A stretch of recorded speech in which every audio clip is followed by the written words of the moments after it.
Hey world, what up? As the NBA playoffs always starts off, we're always going to see the media, narratives, and drama pretty much speculate on the what if game. In regards to LeBron James' whole career, every time during the postseason, we always see the what if for LeBron James if he wins a championship, if he makes it to another finals, so on and so forth. This has been very repetitive on the LeBron versus Michael Jordan debate for the past decade or so. Now, LeBron James has four NBA championships as of right now. And every time we have that what if game about LeBron James and he wins the championship, that elevates him into a higher class and higher standing. I've had LeBron James number five on my all time rankings list for a good minute. And ever since he did win his fourth NBA championship, his third with a different franchise, with the LA Lakers, I leapfrog LeBron James over Magic Johnson, and now he's sitting at number four on the Mount Rushmore on my list. This is now going to bring the next conversation and next topic of what if LeBron James wins his fifth NBA championship all time? And there's different variables and different teams he could potentially face for this NBA playoffs. Well, as a number one, they beat the Golden State Warriors, so they're locked in at the seventh seed. So they're going to have to go across the Phoenix Suns, most likely the Denver Nuggets next round, and then most likely the LA Clippers in the conference finals, or the Utah Jazz. And then lastly, in the NBA Finals, we're most likely looking at the Brooklyn Nets for them to face off. They can face off the majority of those teams or any of those big teams out there with big names. This is going to bring some serious conversations for a lot of people. Most people do have LeBron James number two all time. You do have the fanboys that proclaim LeBron is the GOAT, which is not the case. And then you have more people who have criteria and boundaries like myself who are more realistic, that have LeBron James around top four, top five all time. We're going to cover here more with Stephen A. Smith and Charles Barkley, which I don't think I've ever seen those two on TV together, barely or rarely. But we're going to cover more in depth about LeBron James if potentially beating the Brooklyn Nets or winning this NBA championship, because they are a seventh seed and every single round will have to be on the road. The Miami Heat last season were a fifth seed. Every round was on the road for them. They made it to the finals, but they didn't win it. There's never been a seventh seed anytime in NBA history who's won a championship. So this is going to add to another accolade for LeBron James, especially if he can pull this off for NBA history. But let's jump in here. And LeBron and the Lakers are moving on to take on Phoenix in the first round of the playoffs. The Warriors need to win tomorrow night. And now here we go. I have been looking forward to this all morning long. Ladies and gentlemen, Charles Barkley and Stephen A. Smith get up with us together this morning after a night that lived up to the hype in every way. And Sir Charles, I will start with you. Your reaction last night, LeBron James versus Steph Curry. It was a night the NBA needed, and we got it in a big way. What was your number one takeaway? Well, I thought it was a muscle. Real quick, the NBA needed this. I mean, they put in the play-in tournament for a reason, for higher ratings and more money, of course. And that's why they're playing around with these new changes. Do I like these changes the NBA has been taking with Adam Silver? No, I don't. Majority of these, I do not. It's not unnecessary. But then again, you have a liberal agenda. They like to pretty much proclaim and progress, quote unquote. So, is what it is. Now, this was an electric game for LeBron and Steph Curry. Steph Curry's hold series in the postseason 3-1 against LeBron. Now it is 3-2. This is great for LeBron James, ending off into his twilight years of winning years, especially getting quote-unquote revenge on the Warriors. So I expected the LA Lakers to win this game.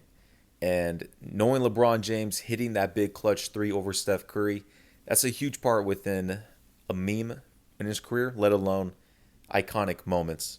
Was it a lucky shot? Pretty much. He had to heave it by force when the shot clock was running out, but he made the shot. You got to give him credit where credit's due. It was big time, around 50 seconds left in the game when it was tied. Hit that clutch three.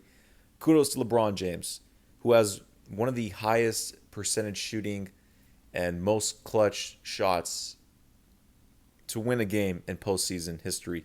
I don't know if they're going to record this as quote-unquote postseason, but it is what it is. Big game for the NBA, huge attendance, huge ratings. Win for the Lakers, so they could avoid the Utah Jazz. It was a terrific game. I think you can see both of them, and that's no slight to the Phoenix Suns. It's just an easier matchup against Phoenix. So you see that both teams really wanted to win to avoid the Utah Jazz. That was my takeaway, but it was a terrific game. Stephen A., how about LeBron knocking down that big shot? It was luck. You know what? That wasn't Steph Curry. Yo, Stephen A is petty on LeBron lately. Shooting. That wasn't Damian Lillard shooting. That was LeBron James shooting. And even though he's improved his three-point shooting, that was luck. That was a Hail Mary. But when you're that great, you're entitled to luck, here and there. And that's what I thought we saw last night. I thought his performance in the first half was anemic. I thought Anthony Davis was even worse. But they both came alive in the second half. LeBron shot 6 of 10 from the field in the second half. And obviously, Anthony Davis showed up and showed out when it really, really counted. So I give a lot of credit where credit is due. They showed the heart of a champion and made sure to avoid the Utah Jazz, like Chuck just pointed out, because they didn't want that matchup. Well, even if the Lakers did get the 8th seed and did face the Jazz, I still would have picked the Lakers to win that series. LeBron and the Lakers are not scared of no Utah Jazz. The Suns and Jazz have had great, amazing seasons getting the 1st and 2nd seed, which no one expected, but I still don't see them as a true contender as a number 1, number 2 seed. I still see those teams as around a 4th and a 5th seed. I can expect any of those teams to lose in the 1st round or 2nd round. I don't expect those teams to make the conference finals or even be a contender for an NBA finals spot. We may see the Utah Jazz unless the Clippers just implode again. If the Clippers implode once again, then the Jazz can make the conference finals, but who knows about that? We got to see Donovan Mitchell's health, but if fully healthy, the Lakers are not scared of no Jazz or no Phoenix Suns. Listen. The Lakers want to take on the Phoenix Suns due to 2 things. Number 1, the Lakers have the bigs to where they can go in and dominate inside. You do have, what's the cat's name? The center for the Suns. I lost it. DeAndre Ayton. That's going to him and Devin Booker. Majority of those guys, the first time they're going to enter the playoffs.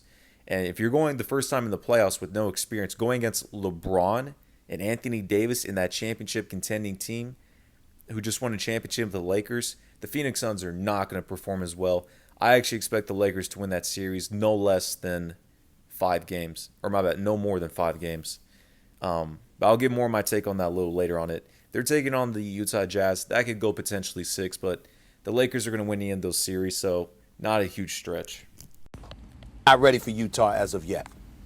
Chuck, was it luck? It was luck because the shot clock was running down. He had to shoot it. The shot clock was running down. But I will tell you this, Stephen A is right. The Warriors outplayed the Lakers last night. That's why that game was so important to the Lakers, because they can't play like that and beat Utah. Now, Phoenix is much, and I live in Phoenix. It's just you can play raggedy like they did last night, and you got a chance against the Suns. You can't play like they played last night. The Jazz would have beat them like a drum. So I thought it was a really big win for the Lakers, because this notion they just going to show up and win the championship. Anybody knows anything about basketball, you don't just show up and beat a really good team 4 times in a week. And I thought they were rusty last night. Stephen A is 100% correct. And that's why they got really lucky to avoid the Jazz. I will say, No, the Lakers put in work. They did what they had to do, and they had the advantage over the Warriors. And it's not a given that the Lakers are going to win a championship easily. Most people have the Lakers bounced in the 1st round, let alone they're not even going to make the conference finals or finals. So I don't want to hear any of this talk. Most people don't even have the Lakers winning the championship. My position, I still have the LA Lakers winning the West and winning the championship. I do not care if they're a 7th seed. They are now fully healthy, and they're now mentally ready to go. And especially taking on the Phoenix Suns in the 1st round, it's not going to be a super ideal, easy series win for the Lakers, but I expect that in 5 games. If anything, because maybe of rust or something, 6 games. But besides that, the Phoenix Suns are not a true threat. I mean, you got Mikal Bridges at the 3. You got Jay Crowder at the 4. I mean, when you have Anthony Davis and Drummond as your front courts, they're going to dominate in the post. And who's going to guard LeBron James? The Lakers have the defenders. They're the number 1 through the number 5 best-ranked team in the NBA defensively. When you're in the playoffs, that's how you're going to win games. And especially the Suns are not going to be able to guard the LA Lakers. I mean, who's going to guard LeBron James? Who's going to be able to guard Anthony Davis? And on the defensive end, when the Lakers are there, They can easily put LeBron James on CP3 if they wanted to. Do I expect that? No. They'll probably put. I fully expect they're probably, if they're starting Shooter as the way to go, they're most likely going to have KCP. They're going to throw him on Devin Booker to pretty much irritate him the whole game. LeBron James, you could put on Chris Paul if you really wanted to, but LeBron likes to chill out on defense, so you may see LeBron on Bridges. Dennis Schroeder will be able to take on Chris Paul, who Chris Paul doesn't score as much. Anthony Davis is going to be chilling on either Cameron Johnson or Jay Crowder, and then DeAndre Ayton and Andre Drummond will be at the 5. And even though Drummond's not the best defender and such, but Drummond will have his way down there with DeAndre Ayton. And the Lakers have the firepower off the bench. I'm telling you, man, the Lakers are going to dominate that series. This, Greeny, listen, I think that Charles is right on the money, and I think there's a bigger reason you should take every word that Charles Barkley just said with the seriousness and the accuracy that it deserves, because that whole soliloquy he just gave you was without the word guarantee, because when he does that, he never gets it right. He guaranteed the Wizards to win, and they lost. No, my bad. He guaranteed the who did the Pacers go against? He guaranteed the Hornets to win, and they got blown out. Then he guaranteed that the Celtics would win, and they did win. And I'm not gonna lie, I had those two picks the same. I thought the Hornets would win, and I said the Celtics would win. Whatever, it is what it is. But Never gets it right when he says guarantee. Hey, Stephen A., let me tell you this one thing, though. Yeah. I'm going to be, as you say, I'm going to be blasphemous for a minute. Okay. If LeBron James can get this team to the championship, 3 straight rounds on the road in the West, Okay. and then beat whoever comes out of the East, Yeah. we're going to have a serious conversation after that, man, because About what? About what? Well, yo, Stephen A gets so irritated, man. He get wrapped up. Listen, if and I fully expect when LeBron to get to the finals and win this championship, you can have the serious conversation about him and MJ. I'm cool with it. Would I have LeBron as the GOAT? No. I'll still have Michael Jordan as the NBA GOAT. LeBron James' goal and mission is to get 6 chips. Then you can really have that conversation. If you have LeBron as the GOAT or vice versa, there's not going to be a lot of people that are going to get too mad about that. My position, LeBron's number 4 all time. If he wins this championship in 2021, which I expect to be, I have LeBron James leapfrogging over Kareem and Bill Russell, which he'll end up number 2 all time on my rankings, right behind Michael Jeffrey Jordan. And you go on from there. But is it blasphemous to say LeBron's the GOAT? It's not going to be blasphemous. Will I agree? No. Majority of people will agree? No. But let's see if he goes against the Clippers and the Nets and these top teams out there, taking out the MVP Jokic, and it's always about the narrative, LeBron. So, and then if there's any injuries, First of all, I would move him past Kobe because I got Kobe ranked 1 spot ahead of LeBron on my all. No. And this is what Kobe fanboys love to do, or just NBA media pundits. LeBron James passed over Kobe Bryant when LeBron James won his 3rd NBA championship against the Golden State Warriors, when LeBron got his 3rd Finals MVP in 2016. That's when LeBron James fully passed over Kobe Bryant. Kobe Bryant only has 5 championships and 2 Finals MVPs, and he did have Shaquille O'Neal as the main best player in the world for those 3 chips in a row. Did Kobe perform in high levels from time to time? Yes, he did. But for this notion that Kobe Bryant is the 2nd greatest player of all time, or debatably the GOAT, is far-fetched. I have Kobe Bryant 9 through 11 on my all-time rankings list.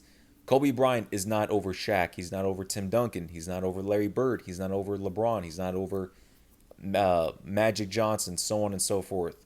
So I don't want to hear about this notion. That's just the fanboy kicking in. Especially with LeBron winning his 4th championship and then his 5th. Of course he's going to be over Kobe Bryant. Timeless. But if he's able to, listen, this is fair. If he's able to win 3 straight series on the road in the West, and he's able to beat the Brooklyn Nets, we might have to have a real conversation about the GOAT. We might have to have that. You see, first take hasn't started yet, and I usually save, these kind of diatribes for somebody like a Max Kellerman because he has no business talking about basketball. He shouldn't even be allowed to talk basketball. But in your case, obviously, I can't say such a thing for one of the greatest players of all time. Here's what I will say to you. I already have LeBron past Kobe because there's an all-around. I think LeBron is the greatest small forward in the history of basketball, and True and true. he brings such a multitude of dimensions to the equation. The fact that, even though he's got one ring less than Kobe, considering what we've seen LeBron do, I've got LeBron. Kobe Bryant has 2 Finals MVPs. LeBron James has 4 Finals MVPs. LeBron has always been the greatest player on his team, winning championships.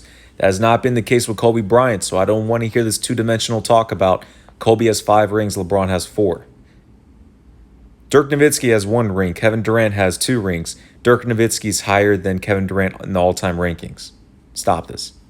Number 2 all time. I will say this, though. When we talk about him compared to Michael Jordan, there is such a thing called an assassin's mentality. I can take those first 8 years of LeBron James' career, those first 7, 8 years, and that's what I would use to hold against him in terms of the all-time GOAT. Because what he has ultimately developed, it took him all of that time to do, whereas MJ came into the league with that mentality. He just didn't have the personnel to go along with him with Scottie Pippen.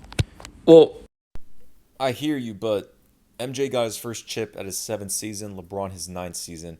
So I'm not going to knock him whenever you're young too much. Whenever you're in your prime and you're going on from there, that's when we truly evaluate how many championships have you won and so on and so forth. Pretty much the GOAT narrative is going to be how many championships did you lead your team to being the best player. So for LeBron James, if he gets 7 championships, he's going to be the GOAT. If he gets 6, that's going to be up in the air depending on any other accolades, who they face in the finals, so on and so forth. LeBron James is eyeing the Brooklyn Nets as a possible potential way of, if he beats them, he understands the circumstances, and his team's going to throw the narrative out there with the media. Does LeBron ideally want to see the Brooklyn Nets? No. He would most likely is going to cheer for the Philadelphia 76ers to come out of the East. Ideally, as an easier matchup to win a ring, he wants that. But he truly understands the Brooklyn Nets are most likely to come out of the Eastern Conference. And catch your migraines in Game 7 of an Eastern Conference Finals and stuff like that. You see what I'm saying? So I can't look at LeBron and a performance against the Dallas Mavericks. I can't look at LeBron and 6 NBA Finals losses on his resume and say, excuse me, I'm just going to ignore all of that and give him GOAT status, greatest of all time, over Michael Jordan. And that blasphemy you just uttered out of that mouth with those goggle spiano glasses that you're wearing, I can't believe that you can't see the hideous nature of your words. I'm going to give you a chance to correct yourself right now, Chuck. Right now. Me. Listen, if LeBron beats the Nets in the finals, being a 7th seed, everything on the road, there's never been a 7th seed all-time who's won a championship. So that's going to throw huge recognition and accolades. Number 2, beating a super team with the Nets. We've never seen a super team in this matter of having 3 of the top 10 best players in the world, ideally, and 3 of the best ISO scorers in the game. I mean, for LeBron James to defeat that team on the road as a 7th seed, you can easily have him as GOAT status. Is he going to be the GOAT over Michael Jordan? No. But he's going to be, him and Michael Jordan are going to be their own tier by themselves, ideally. I'm going to correct myself. If LeBron James is able to beat the Phoenix Suns, I don't even know who they play. Whoever they play in the second round. They'll play either the Nuggets or the Portland Trail Blazers. Beat the Utah Jazz or the Clippers, get to the finals. And if he's able to beat the Brooklyn Nets, first of all, I got Milwaukee winning the East. But if he... No. Could they win the East? Sure. Will they? No. Who knows if they can even get it past the first round against the Miami Heat? That's going to be a true testament to Giannis Antetokounmpo, Chris Middleton, now adding in Drew Holiday. And if they lose that first round series, Mike Budenholzer, who's on the hot seat, they're going to get him out of there. Able to win the championship this year, I think we got to have a serious conversation. We really do. Hold on. Now, Greeny, I would like to remind you, and don't just bring up your cup and sit back and kick up your fly shoes, Greeny. Listen Okay. listen to what he's saying here. So we got a Phoenix Suns team that's got my coach of the year, that's got an MVP candidate in Chris Paul, no doubt. Devin Booker's a star, but they're a relatively young team that Chuck has already conceded, can be beat by these Lakers because it's an easier matchup for the Lakers than Utah. We got that going on. We look at the Utah Jazz. As formidable as they are, as exceptionally well coached as they are, they just got bounced out in the first round last year. They've got something to prove, so they're relatively young. We look at, Mr. Load Management himself and Kawhi Leonard and the Los Angeles Clippers, who've never even made it to a conference finals in franchise history. We look at the Dallas Mavericks. Kristaps Porzingis can't stay healthy. A feather touches him, and he's on the injured list. We've got... Man, speaking of the Bucks potentially losing the Heat in the first round, don't sleep on the Dallas Mavericks, who could potentially take down the Clippers in the first round. With a healthy Kristaps Porzingis this time, don't be surprised. Denver that no longer has Jamal Murray. You've got Portland that's a relatively guard-oriented team. They've got talent, but we all know that some things missing. Don't get me started with Nurkic's defense, even though he's formidable offensively. And we got Steph Curry without Klay Thompson. That's the West that you're talking about, okay? And then the Eastern Conference, Kyrie, James Harden, and Kevin Durant have played 8 games together. We know how formidable they are offensively, but defensively, they put you to shame, Charles Barkley. They ain't think about playing no damn defense. And you're trying to tell me that if LeBron gets through all of that, that puts him above Michael Jordan? Are you nuts? I didn't say put him above. I said we need to have a serious conversation about what we got to talk for? What we got to talk for? Hey, he's got to listen. He's going through a gauntlet. They're going to play all those series on the road. They're going to play every series on the road. Really? Oh, you mean on the road with 50% capacity in the audience? You mean that? You mean that, bro?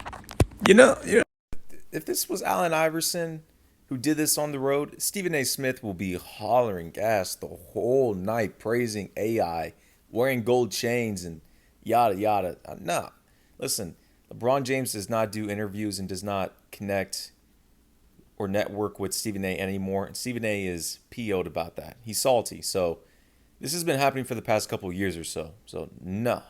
Listen, if LeBron James wins with the 7th seed, that's never happened. No 7th or 8th seeds ever won a championship. There's been one 6th seed who's won a championship, or 1 or 2, I believe. I believe it was yes, there was one. That was the Houston Rockets in '95, I believe, against the Magic. There hasn't been a 5th seed. There's been a few. I think there's been one 4th seed, I believe, the '69 Celtics. Majority's been the number 1 seed, and then so on and so forth with the 2nd and 3rd. So, regardless, being a 7th seed with the Lakers, which most people had them losing the play-in tournament, let alone losing the first round, if they win a championship, especially against the Brooklyn Nets, come on, man, that huge accomplishments. That road environment. Hey, listen, and let me say this. If LeBron is able to beat, like I say, I'm picking Milwaukee in the East. I want to make that clear. But if LeBron is able to beat KD, James Harden, and Kyrie, that would be impressive, Stephen A. That would be impressive. It would be impressive. I'll give that to you. But again, it's not going to elevate him to GOAT status. That's all I'm saying. Yes, it will. To be him as the GOAT? No. But GOAT status? Sure. That's all I'm saying. I did not. Hey, listen, first of all, I said we need to rethink and have a serious conversation about that. Can I ask you this question, Greeny? Let me step in. I'm sorry to be mediator here, but I got to ask Chuck this because I can't let him get away with this. Chuck, I've religiously brought this up with Isaiah, with you, with MJ and others. Magic too. When are we going to remind ourselves of the appreciation we need to have about the level of competition guys like yourself had to go against compared to today's game? It's soft as putty. You've religiously pointed out how soft the game is called. You can get called for a foul for having bad breath, for crying out loud. I want to hear about that when this day in NBH has one of the greatest athletes in the world, nutrition, psychologists, trainers, so on and so forth. Technology, knowledge, wisdom. So these players out here, one of the best we've ever seen. We have multiple all-star type players, multiple star players, multiple superstars at a high range. So no, I don't want to hear this. Lord knows how many games Dennis Rodman would have fouled out of with today's rules, with the antics that he engaged in. The level. You talk about can't stay healthy. What about AD? I mean, so LeBron, if he's able to win the championship, listen, I'm not going to put anybody above Michael Jordan. Okay. But I tell you what, I can see how people would do it, is my point, Stephen A. Let me hold this thought a minute here, guys. And let me just very quickly say, LeBron's path, he may wind up having to beat on his way to a championship Steph Curry, Chris Paul, Kawhi Leonard, Paul George, James Harden, Kyrie Irving, and Kevin Durant. That's 7 players who will wind up in the Hall of Fame. That would be a pretty good run if he winds up doing it. He's like, shut up, Greeny. Stay quiet. This is me and Charles Barkley talking.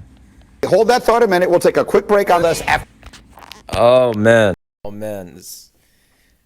All right. Well, LA Lakers on the road to a championship is on the quest and on the way. Let's see if they are able to go in, take down the Phoenix Suns by a good fashion, go across the Denver Nuggets or the Blazers, take on the Clippers of the Battle of LA, then end up either with the Philadelphia 76ers, Bucks, or most likely the Brooklyn Nets on a quest for championship number 18 for the LA Lakers, and leading with LeBron James and the crew. We got 2 months of NBA action. Let's see what covers.